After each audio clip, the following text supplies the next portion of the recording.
Convergence et révolution culturelle. Notre émission, votre émission qui s'inscrit dans une optique, dans une vision, dans une perspective de sensibilisation sur ce que était l'Afrique, sur ce que est l'Afrique et sur ce que sera l'Afrique demain. Freshnel, le futur de l'Afrique, ça te dit quelque chose? Exactement. L'Afrique, c'est comme un enfant qui est né et puis qui doit grandir et certainement vieillir. Donc, lorsque l'enfant naît, il a forcément un futur. Donc, l'Afrique aussi a un futur et nous l'espérons glorieuse. Évidemment, lorsque l'Afrique ici est comme un enfant qui naît et qui doit grandir. Ouais. Tes mots me font penser à une citation qui dit « Les grands hommes ne naissent pas dans la grandeur, mais ils grandissent. » Exactement. En commettant des erreurs, ils grandissent, ces grands hommes. Et si on te parlait de cette Afrique comme étant une grande dame, puisque nous parlons d'une Afrique, l'Afrique est au féminin. Et si, en parlant de cette Afrique, on parlait de cette Afrique qui doit devenir grande dame demain, après avoir commis beaucoup d'erreurs, elle doit devenir grande dame demain. Que doit faire cette Afrique pour devenir justement une grande dame demain? Pour grandir, d'abord c'est un processus qui est naturel. L'enfant va grandir, peu importe ce que vous allez faire de lui ou pas. Que vous le nourrissez bien ou pas, il va passer 1 jour, 2 jours, 3 jours, 1 année, 2 ans, ainsi de suite. Mais ce qui est là, d'après ce que vous m'avez posé comme question, c'est que l'Afrique ne doit pas grandir spontanément. Il faut qu'on y prenne soin, c'est-à-dire nous, les enfants de l'Afrique, nous, les leaders, les cadres, des gens qui sont intellectuels de l'Afrique, ceux qui ont étudié, ceux qui connaissent ce que c'est qu'un continent, les besoins du continent, doivent prendre soin, doivent donner ce qui est essentiel à l'Afrique, comme la nutrition, comme les aliments essentiels qui feront comme ça donner à l'Afrique une bonne santé économique, politique, culturelle aussi, pour que cette Afrique que nous espérons qui va grandir, que nous espérons que son futur doit être glorieuse, pour que ce futur soit glorieuse, eh bien ça dépend de nous.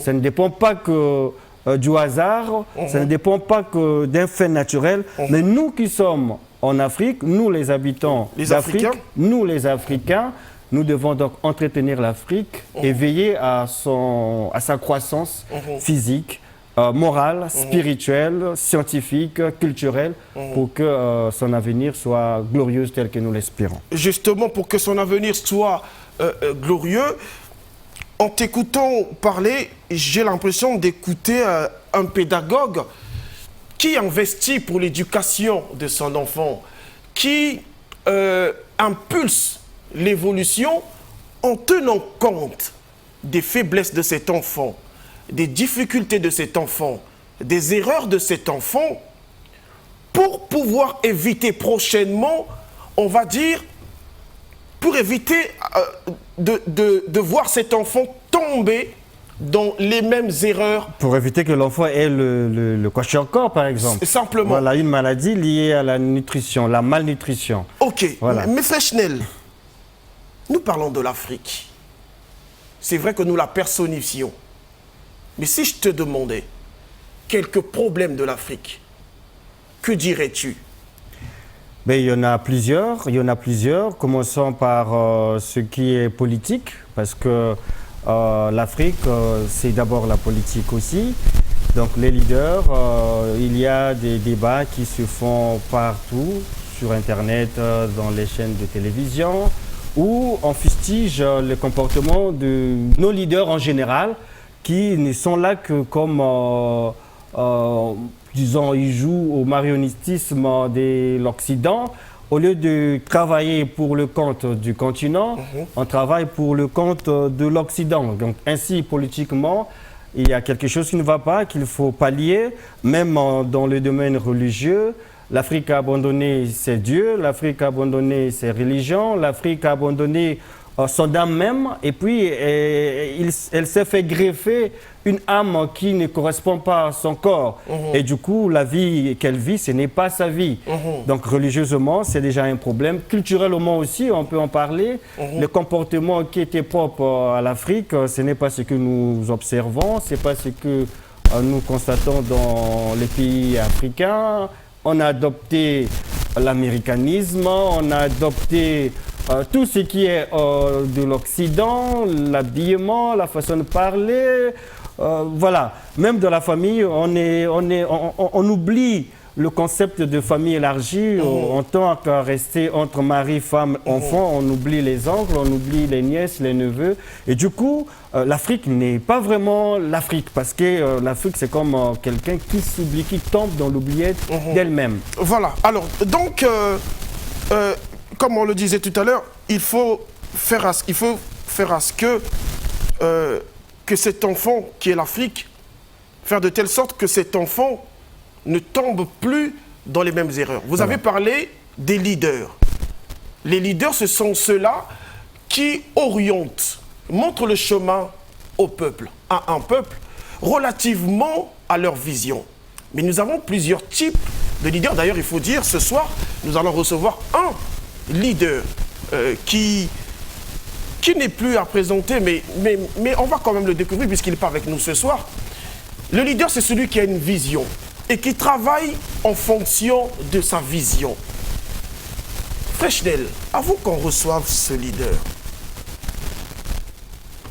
est-ce que tu as un mot à dire sur ce leader en question, sans pourtant le nommer, sans pourtant l'identifier?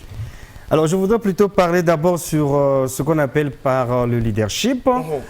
Alors, pourquoi c'est important un leader? On a dit que l'Afrique tombe dans l'oubliette. C'est comme si elle est en train de perdre son identité. Alors, il lui faut quelqu'un ou des gens qui vont lui faire redécouvrir. Parce que ce qui est perdu, il faut d'abord le redécouvrir. Donc, il faut d'abord faire redécouvrir à l'Afrique son identité. Donc, l'Africain doit savoir qui il est, d'où il vient.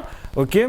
Mais ce travail-là est fait effectivement par des hommes que nous appelons des leaders, ceux qui sont devant, des meneurs d'hommes, voilà, comme des précepteurs, qui doivent enseigner aux autres ce que nous sommes, notre histoire, afin que nous puissions retrouver notre identité et que nous puissions vivre notre vie à nous, qu'on ne vive pas dans la peau d'un autre comme les séries télévisées des femmes nous le racontent. Alors donc, le leader que nous avons recevoir, c'est d'abord, on va dire un Africain comme nous, ok. Et puis il est de nationalité congolaise. Ah, c'est pas Kémy Séba? Non plus, c'est pas Kémy Séba, Kémy Séba plutôt. C'est un Africain congolais du Congo-Brazzaville. Donc il est, on va dire, il croit aussi en Dieu.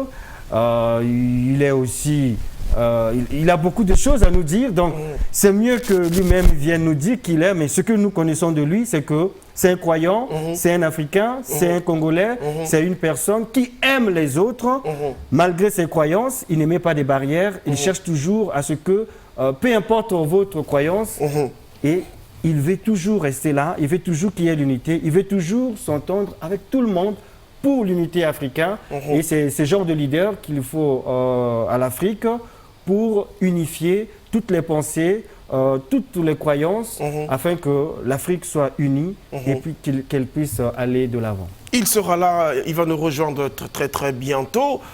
Mais Freshnel, il me semble que ce leader est venu avec quelques éléments, quelques images pour informer, renseigner. Exactement, exactement. Ce leader n'est pas né aujourd'hui. Ce leader est né il y a quelques années. Et aujourd'hui, c'est un événement qui marque en quelque sorte, on dirait, un début du début qui avait déjà commencé avant. C'est pour cela que nous sommes ici. C'est pour cela que nous allons le recevoir.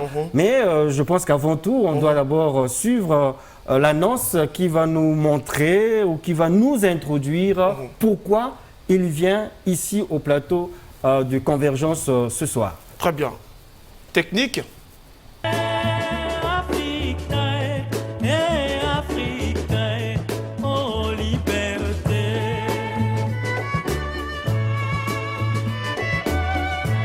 bien voilà, mesdames et messieurs, bonjour. Convergence et révolution culturelle, comme qui dirait, le retour aux sources africaines, les chemins de la Renaissance africaine et surtout quand l'Afrique parle de l'Afrique, à l'Afrique pour l'Afrique. L'Afrique est morcelée.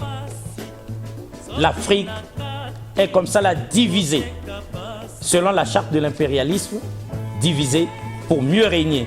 Et on nous a menés en bateau depuis trop de siècles, pour ne pas dire de millénaires, qu'aujourd'hui l'Afrique a ouvert les yeux.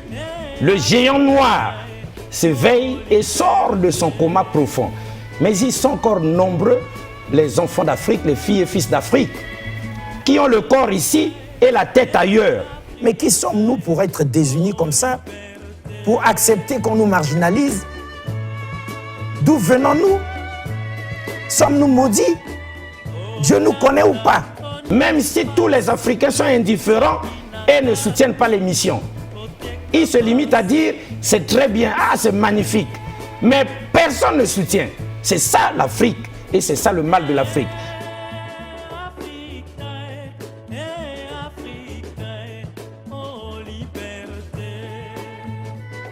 Un jour, dans l'histoire, ils s'étaient réunis pour se partager notre continent, les miettons. Aujourd'hui, il est temps que nous, dignes fils d'Afrique, dignes filles d'Afrique, puissions nous rassembler tous ensemble pour réunifier notre continent. On nous avait colonisés, s'il vous plaît. Et aujourd'hui, on nous colonise. Alors, est-ce que nous allons rester comme ça, là, indifférents et acceptons tout, avalons tout, jusqu'en l'an 7000. Surtout que la France, depuis, a mis ses grappins sur notre pays et sur la sous-région et ne veut pas lâcher prise, au point d'être aujourd'hui resté le dernier État voyou du monde. L'Afrique doit impérativement prendre son destin en main. Ça se voit aujourd'hui au Mali, où se joue la Coupe d'Afrique de la souveraineté continentale en ce moment même. C'est l'ensauvagement du continent européen qui est en cours. Le monde entier regarde l'Afrique, sauf l'Afrique.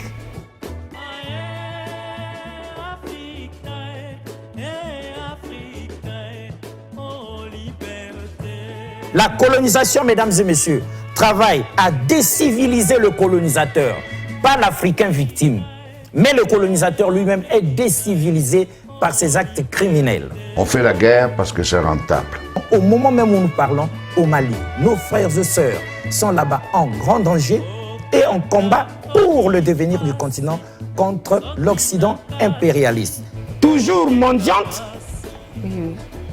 un continent énormément riche. 14 pays avaient participé à la conférence de Berlin. Nous sommes nombreux à nous rappeler ce nombre, mais nous sommes aussi nombreux à ne pas savoir combien ils étaient rassemblés pour se partager l'Afrique. L'Afrique ne manque ni couleur, ni connexion avec le monde des esprits. L'Afrique actuelle est la résultante de ce partage, cet ignoble partage du continent par ces puissances impérialistes qui, comme des oiseaux de proie, avaient planté leurs serres dans le continent.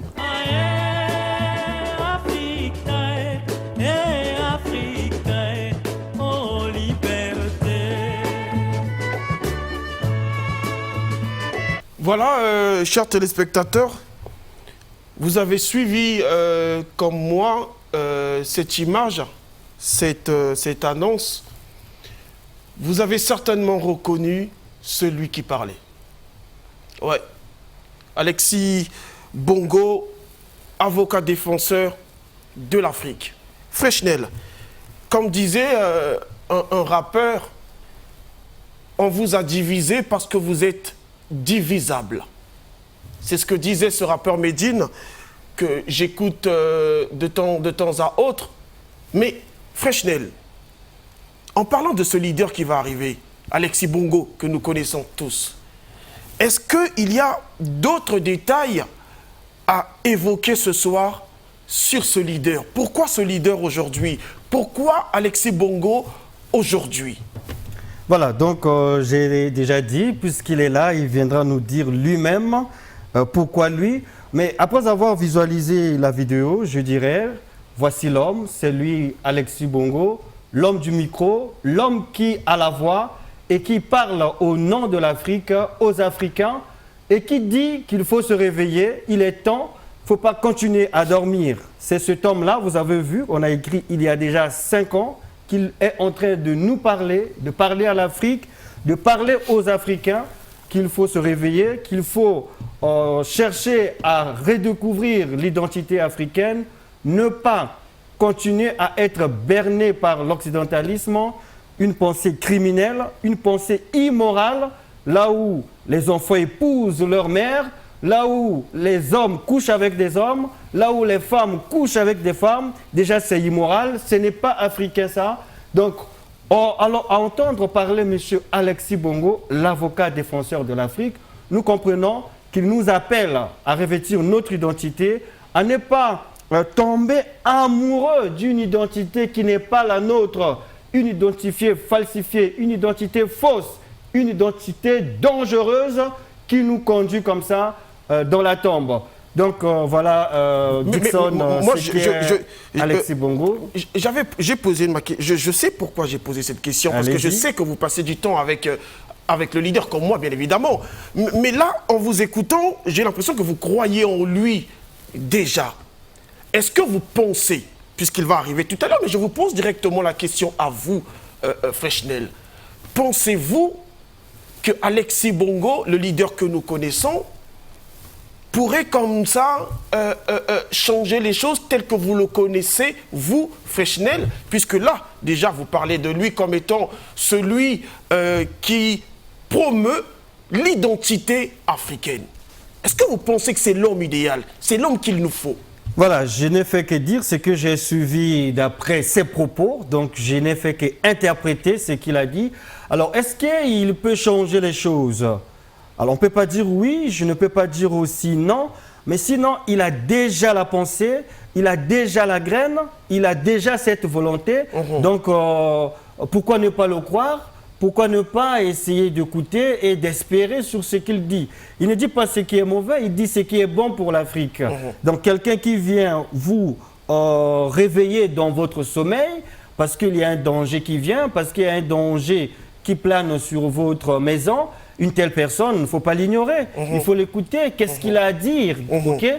Donc, rien qu'en suivant la vidéo que nous venons de suivre, j'ai dit que c'est quelqu'un d'important. C'est quelqu'un que les Africains doivent écouter, que les Africains doivent soutenir.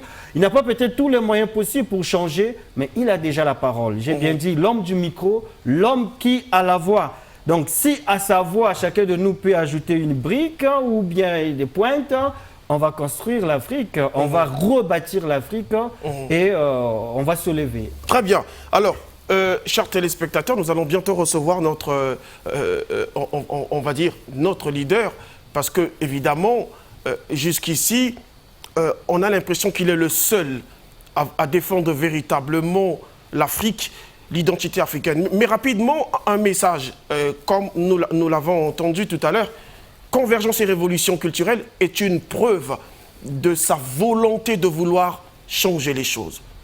Mais vous qui aimez l'Afrique, pourquoi vous ne soutenez pas cette émission? Cette émission existe pour l'Afrique. Elle est consacrée à la promotion de l'Afrique. Chers téléspectateurs, nous vous invitons, s'il vous plaît, à soutenir cette émission, pas pour la gloire des hommes, pas pour le bien des présentateurs d'émissions, mais plutôt pour le bien et la gloire de l'Afrique. Freshnel, nous allons recevoir le leader, Alexis Bongo, mais bien avant, l'annonce encore, s'il vous plaît, pour que les téléspectateurs s'imprègnent du message qu'il apporte ce soir. Et donc, nous demandons à la technique de nous rebalancer l'annonce, s'il vous plaît.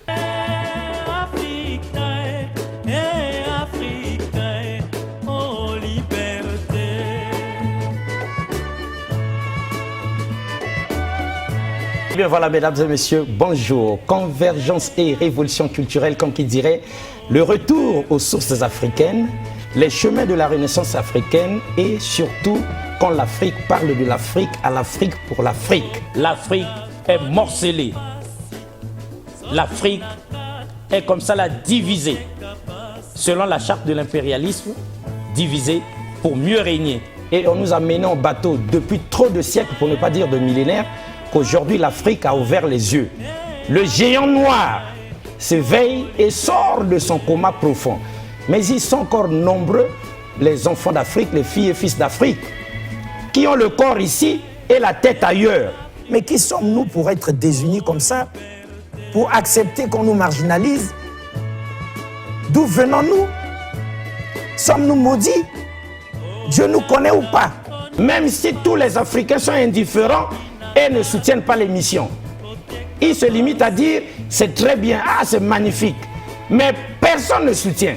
C'est ça l'Afrique et c'est ça le mal de l'Afrique.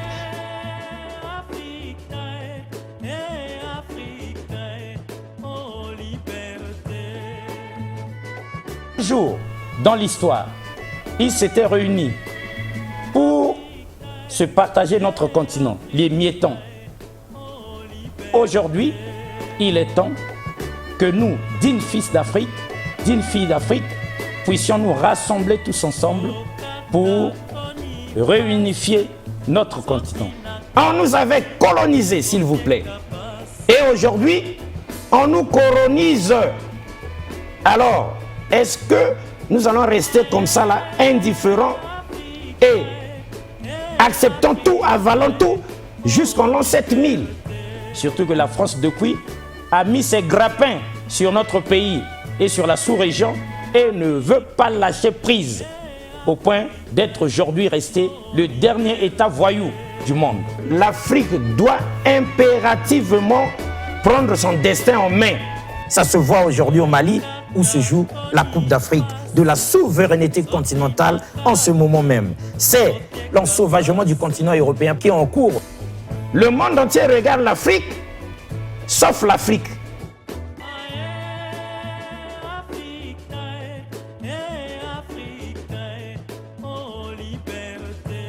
La colonisation, mesdames et messieurs, travaille à déciviliser le colonisateur, pas l'Africain victime. Mais le colonisateur lui-même est décivilisé par ses actes criminels. On fait la guerre parce que c'est rentable. Au moment même où nous parlons, au Mali, nos frères et sœurs sont là-bas en grand danger et en combat pour le devenir du continent contre l'Occident impérialiste. Toujours mendiante, un continent énormément riche. 14 pays avaient participé à la conférence de Berlin. Nous sommes nombreux à nous rappeler ce nombre, mais nous sommes aussi nombreux à ne pas savoir combien ils étaient rassemblés pour se partager l'Afrique. L'Afrique ne manque ni couleur, ni connexion avec le monde des esprits. L'Afrique actuelle est la résultante de ce partage, cet ignoble partage du continent par ces puissances impérialistes qui, comme des oiseaux de proie, avaient planté leurs serres dans le continent.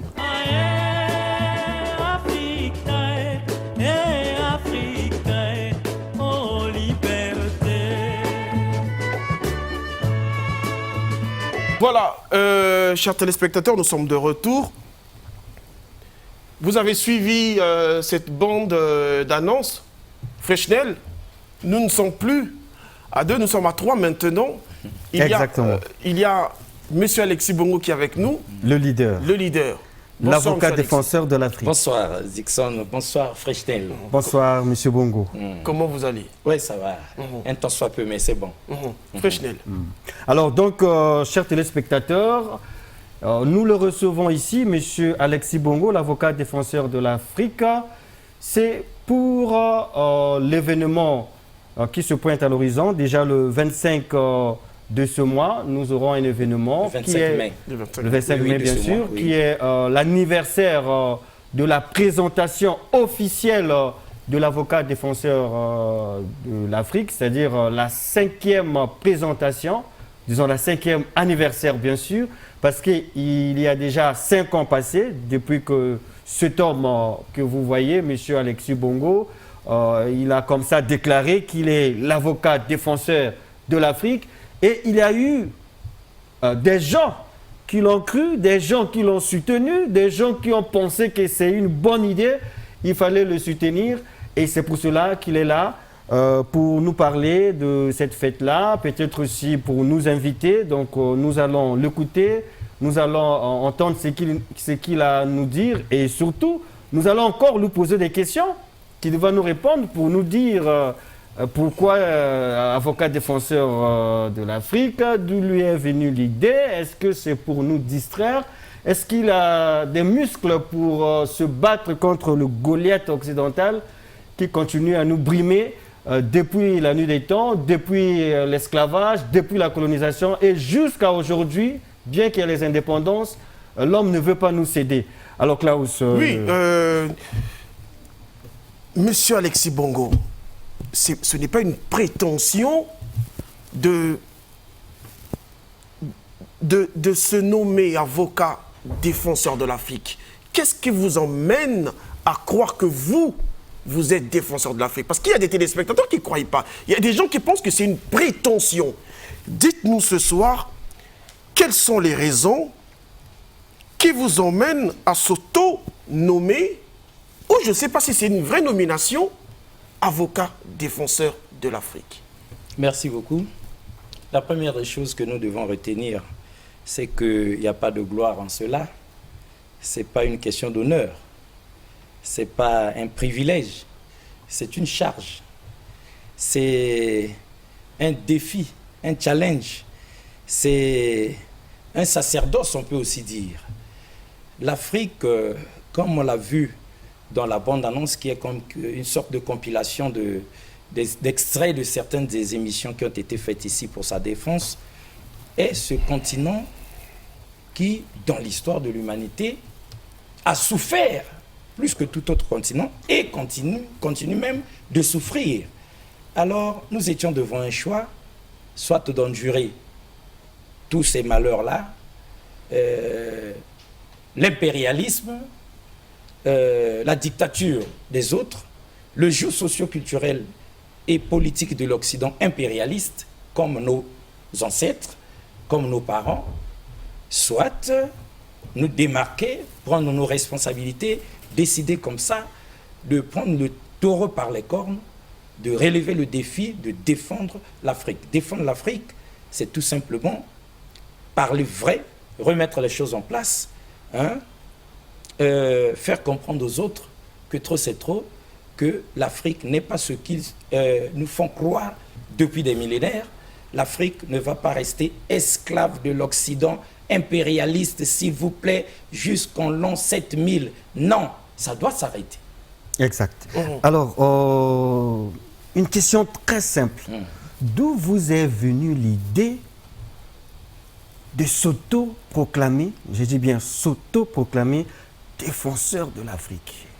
Bon, ce n'est pas trop une idée qui est nôtre parce que ça relève du combat panafricain, donc du panafricanisme, qui a eu des précurseurs comme des Marcus Garvey et autres. Donc, on va dire que les Aimé Césaire, les Frantz Fanon, les Cheikh Anta Diop, les Théophile Obenga, qui heureusement est encore avec nous en vie, ont précédé. Nous n'avons fait que prendre le relais. Nous n'avons fait que reprendre le flambeau de leur main. Ils n'ont pas écrit quelque part que c'est M. Alexis Bongo qui devait être l'avocat défenseur de l'Afrique. Et on les a ils ont semé des grains. Maintenant, ces grains ont germé. Et il n'y a pas que Alexis Bongo, l'avocat défenseur de l'Afrique. Là, ce serait comme si nous oublions Kémy Séba, comme si nous oublions Nathalie Yombe, comme si nous oublions tous les panafricanistes à travers le monde qui sont en train de se battre, comme si nous oublions toute la jeunesse qui s'est levée au Mali, au point aujourd'hui de faire reculer la France impérialiste, comme si nous oublions, même ici au Congo-Brazzaville, des gens de la trempe de Bambenga Kosso, panafricanistes, hyper panafricanistes, et pourquoi pas le président Diogène de Umoja. Donc, tous sont avocats défenseurs de l'Afrique, sauf que nous avons eu le privilège d'être comme ça, avocats défenseurs de l'Afrique en notre titre officiel. Privilège et courage. Oui, justement. Peut-être bien courage. C'est là pas qu'il y a plus courageux que les autres en tout cas. C'est là qu'il y a un problème. C'est autres. vrai que le travail que vous faites, c'est le même travail que fait Kémy Séba ou Bambenga Kosso, toutes ces personnes que vous avez citées. Mais il est évident de dire que ces personnes-là, moi je ne sais pas, Feshnel, renseigne-moi. Sans oublier le professeur Abou. Oui, mais est-ce qu'on les appelle avocats défenseurs de l'Afrique? Et il y a une autre question subordonnée à ce que je suis en train de dire, c'est que dans la Bible, il y a dans le livre d'Ésaïe une promesse que Dieu a faite à l'Afrique. Puisque nous savons que dans la Bible, l'Égypte est un code biblique qui représente l'Afrique. Et Dieu dit, je vous enverrai. Là, vous me rappelez qui est Serge Mbungu. Je vous enverrai un défenseur, un sauveur et un défenseur. Et lorsqu'on entend M. Alexis Bongo dire que je suis l'avocat défenseur de l'Afrique, on a l'impression que vous êtes ce défenseur-là que Dieu avait promis.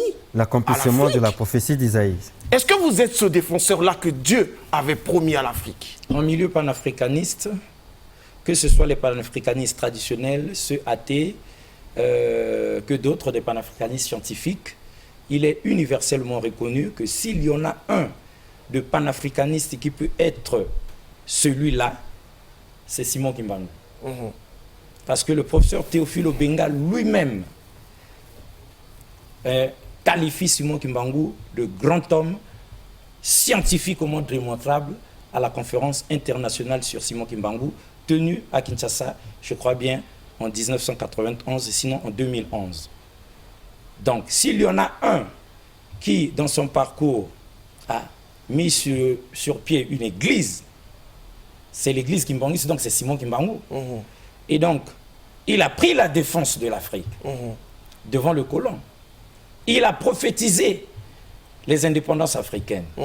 Et il a même dit qu'après les indépendances, l'Afrique va rester esclave de l'Occident impérialiste des années durant et que tous les gouvernants africains vont être à la solde de l'impérialisme, des autres. Des marionnettes. Que la jeunesse africaine va vider le continent pour aller trouver le bonheur, l'Eldorado chez les autres au point où certains ne reviendront même plus en Afrique. Voilà, s'il y en a un qui est vraiment avocat, défenseur de l'Afrique, prophétiquement parlant, c'est Simon Kimbangu. Exact. Mais nous ici, c'est pure coïncidence. Parce que, pour la petite histoire, quelqu'un, dont je tais le nom, avait fait grand bruit, donc il m'excuse, hein, je dis ça pas pour me moquer de lui ou le ridiculiser, non, mais avait insisté que Alexis Bongo, si vous voulez que nous marchions ensemble, que je vous accompagne, que je vous soutienne, reconnaissez que vous êtes l'avocat défenseur dont parle la Bible. Je crois bien, quelque part, il y a des prophéties bibliques, Ésaïe 19, Ésaïe 19 quelque chose comme ça. Là. Oui. Si vous reconnaissez que vous êtes cet avocat défenseur, je suis avec vous. Mais si vous ne le reconnaissez pas, je m'éloigne de vous. Mais puisque je ne suis pas cet avocat défenseur prophétique, je ne pouvais tout de même pas me faire passer pour lui.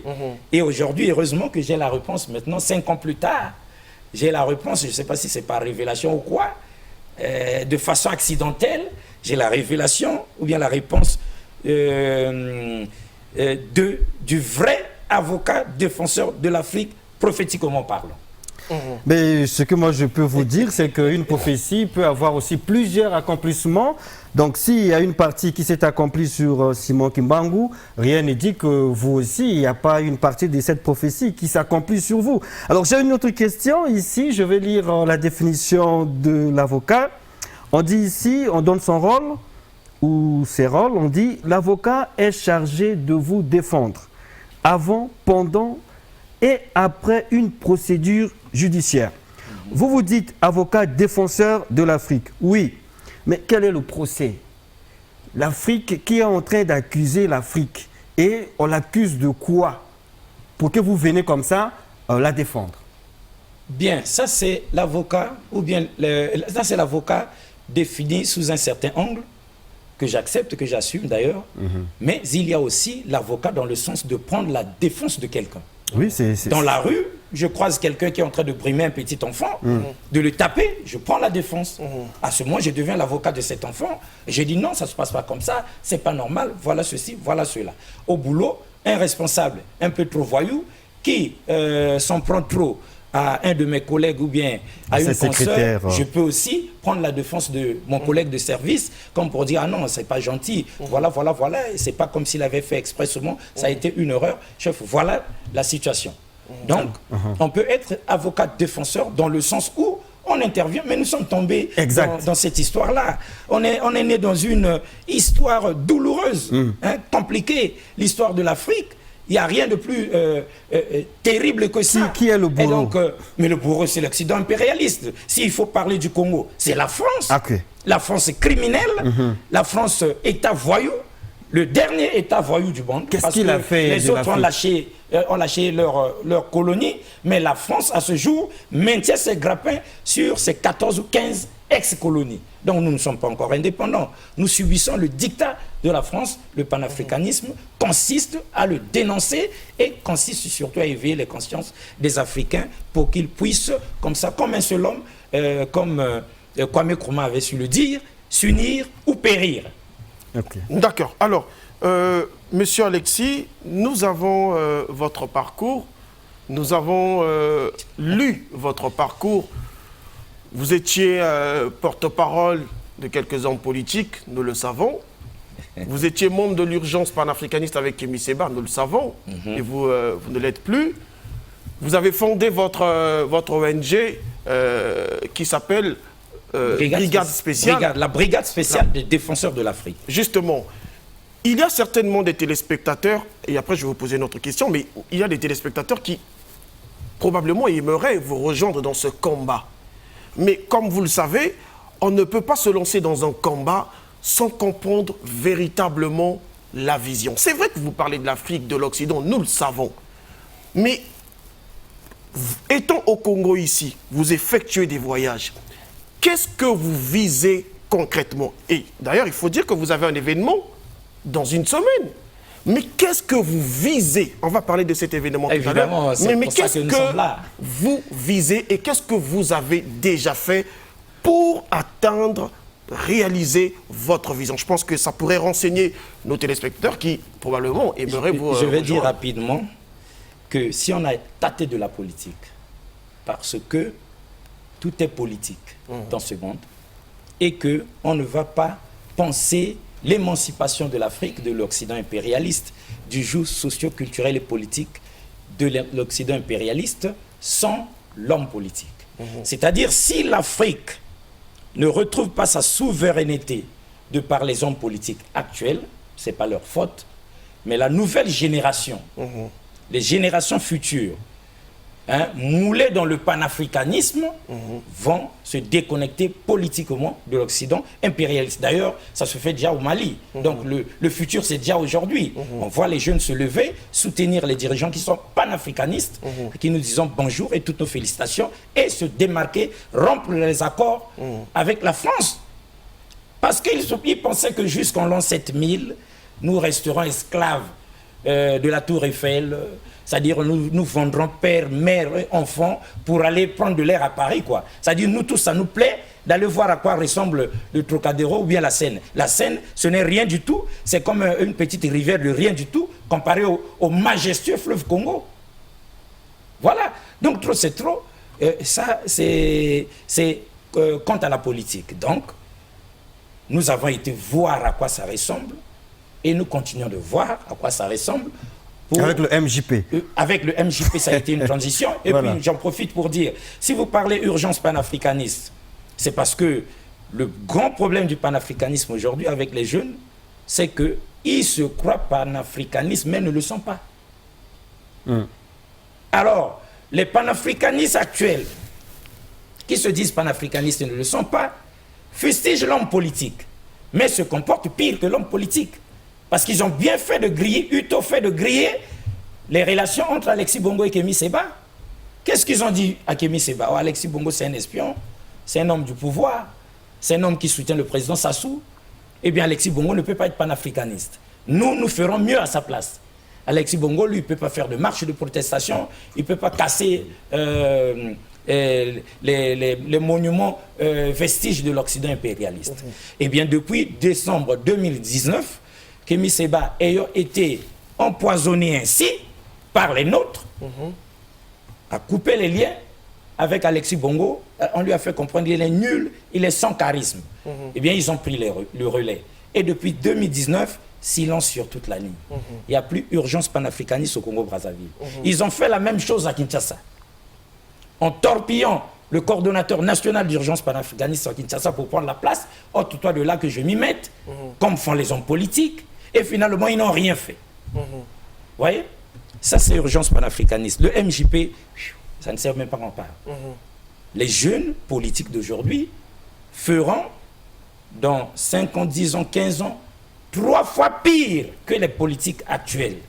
Si jamais il ne se perd pas un changement de mentalité. Et c'est pourquoi nous nous battons pour que les politiques de demain soient des Kwame Nkrumah, des Thomas Sankara, des Kadhafi, soucieux d'abord de l'Afrique. Des Lumumba.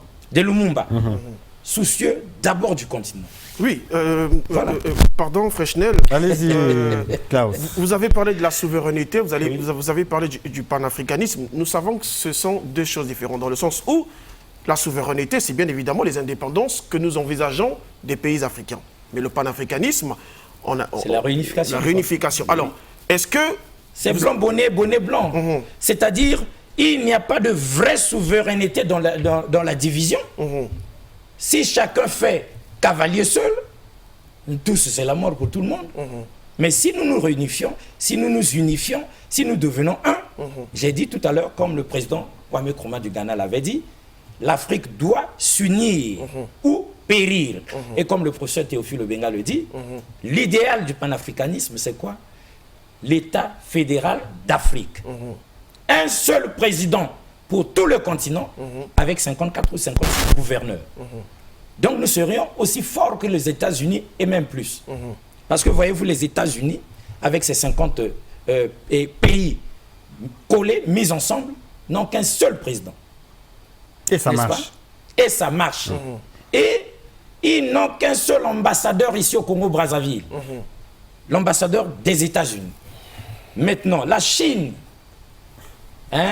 ce pays continent de plus d'1 milliard d'habitants, n'a qu'un seul ambassadeur au Congo. Un seul ambassadeur en Amérique. Mais l'Afrique a 54 ambassadeurs à travers le monde.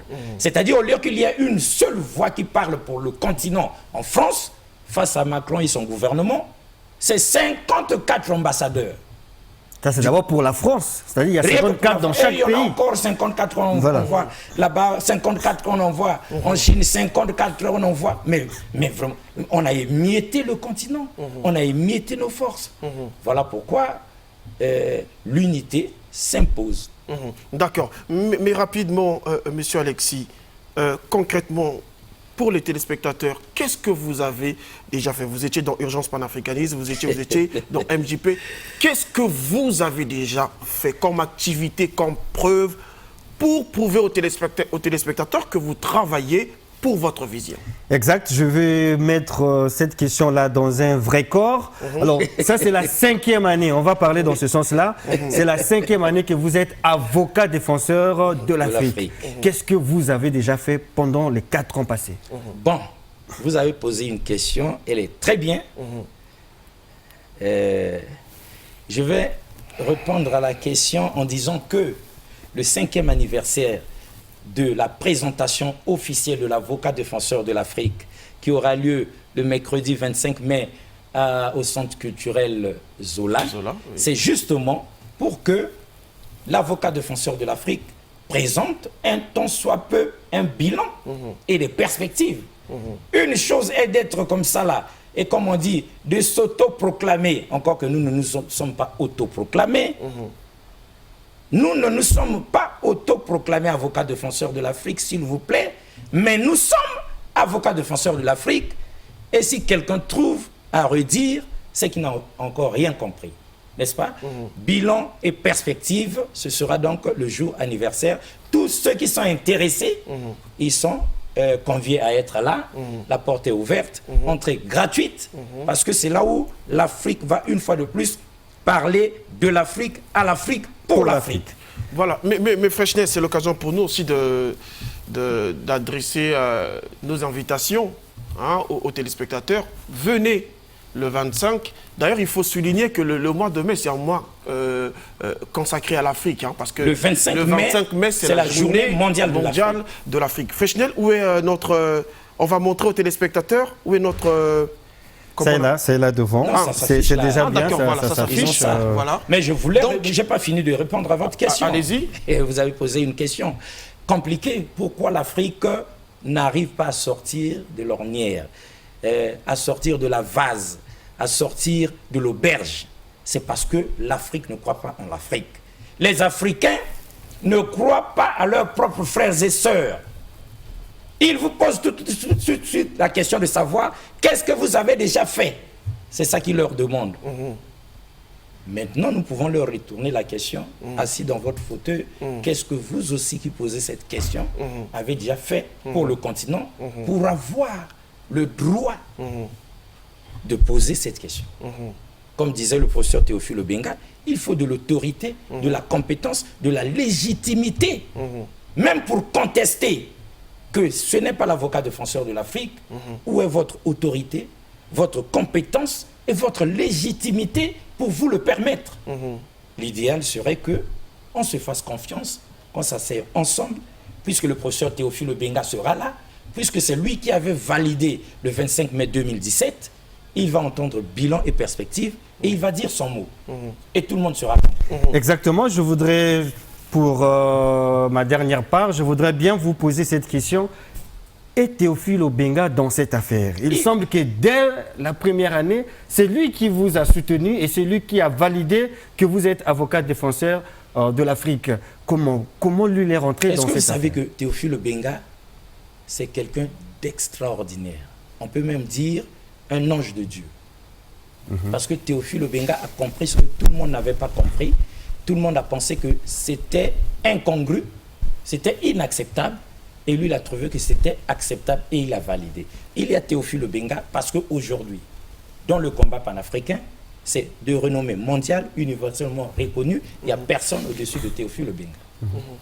Et donc, il sera là le 25 mai 2022. Et si jamais il dit « Ah non, c'est inutile, ce n'est pas l'avocat défenseur de l'Afrique », on sort. S'il se dédie, mais s'il valide, ok, ça va nous donner la possibilité, le mandat de 5 ans encore. Exact. D'accord. Mais rapidement, puisque nous allons vers la fin de notre émission, est-ce que vous avez un mot rapidement, un dernier message pour cette émission? Je voudrais tout simplement dire aux uns et aux autres, je l'ai dit tout à l'heure, que ce n'est pas une affaire d'orgueil. Ce n'est pas un privilège, il n'y a pas de salaire à ça. Il s'agit d'un combat. Il s'agit d'un défi. Pendant que l'Occident impérialiste tremble de voir les jeunes Africains se lever et ne plus faire comme leurs parents, les Africains eux-mêmes, qui veulent faire encore comme les anciens politiques qui nous ont menés en bateau, critiquent. Mais nous savons que petit à petit, l'oiseau fait son nid. Nous savons qu'on a fait un tant soit peu et ce serait mauvais de ne pas avoir essayé, mais nous avons essayé. Et s'il y a des erreurs, ensemble au Centre culturel Zola, avec les Africains, à la lumière, à la supervision du professeur Théophile Obenga, on va corriger. Alors, voilà, chers téléspectateurs, nous sommes à la fin de notre émission. Nous allons clôturer cette émission en disant que dans connaissance, il y a le concept naissance. Dans connaître, il y a le verbe naître. Pour naître de nouveau, renaître, il faudrait en amont connaître. Lorsque vous recevez une intelligence, cette intelligence vous réinvente. Cette intelligence peut vous réinventer. Donc il est important pour nous, pour devenir véritablement des vrais Africains, il est important pour nous de connaître d'abord l'histoire de l'Afrique, les réalités de l'Afrique, et en ce moment-là, on deviendra des nouveaux Africains. Nous vous disons merci et au revoir.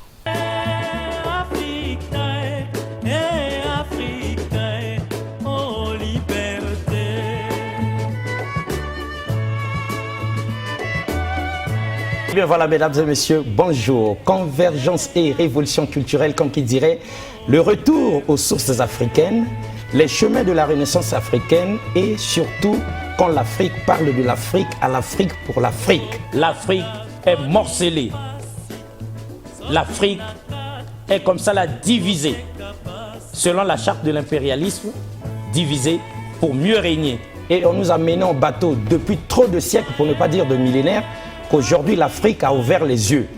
Le géant noir s'éveille et sort de son coma profond. Mais ils sont encore nombreux, les enfants d'Afrique, les filles et fils d'Afrique, qui ont le corps ici et la tête ailleurs. Mais qui sommes-nous pour être désunis comme ça? Pour accepter qu'on nous marginalise? D'où venons-nous? Sommes-nous maudits? Dieu nous connaît ou pas? Même si tous les Africains sont indifférents et ne soutiennent pas les missions, ils se limitent à dire c'est très bien, ah c'est magnifique. Mais personne ne soutient. C'est ça l'Afrique et c'est ça le mal de l'Afrique.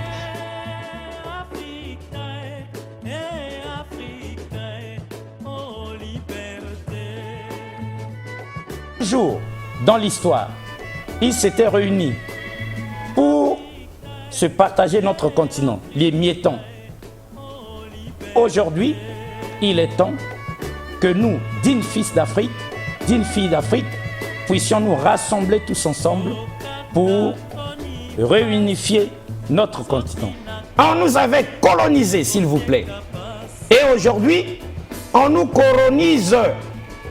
Alors, est-ce que nous allons rester comme ça, là, indifférents et acceptons tout, avalons tout, jusqu'en l'an 7000? Surtout que la France, depuis, a mis ses grappins sur notre pays et sur la sous-région et ne veut pas lâcher prise, au point d'être aujourd'hui resté le dernier État voyou du monde. L'Afrique doit impérativement prendre son destin en main. Ça se voit aujourd'hui au Mali, où se joue la Coupe d'Afrique de la souveraineté continentale en ce moment même. C'est l'ensauvagement du continent européen qui est en cours.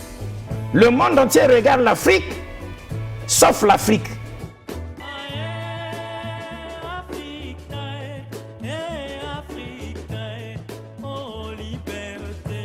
La colonisation, mesdames et messieurs, travaille à déciviliser le colonisateur, pas l'Africain victime. Mais le colonisateur lui-même est décivilisé par ses actes criminels. On fait la guerre parce que c'est rentable. Au moment même où nous parlons, au Mali, nos frères et sœurs sont là-bas en grand danger et en combat pour le devenir du continent contre l'Occident impérialiste. Toujours mendiante, un continent énormément riche. 14 pays avaient participé à la conférence de Berlin. Nous sommes nombreux à nous rappeler ce nombre, mais nous sommes aussi nombreux à ne pas savoir combien ils étaient rassemblés pour se partager l'Afrique. L'Afrique ne manque ni couleur, ni connexion avec le monde des esprits. L'Afrique actuelle est la résultante de ce partage, cet ignoble partage du continent par ces puissances impérialistes qui, comme des oiseaux de proie, avaient planté leurs serres dans le continent.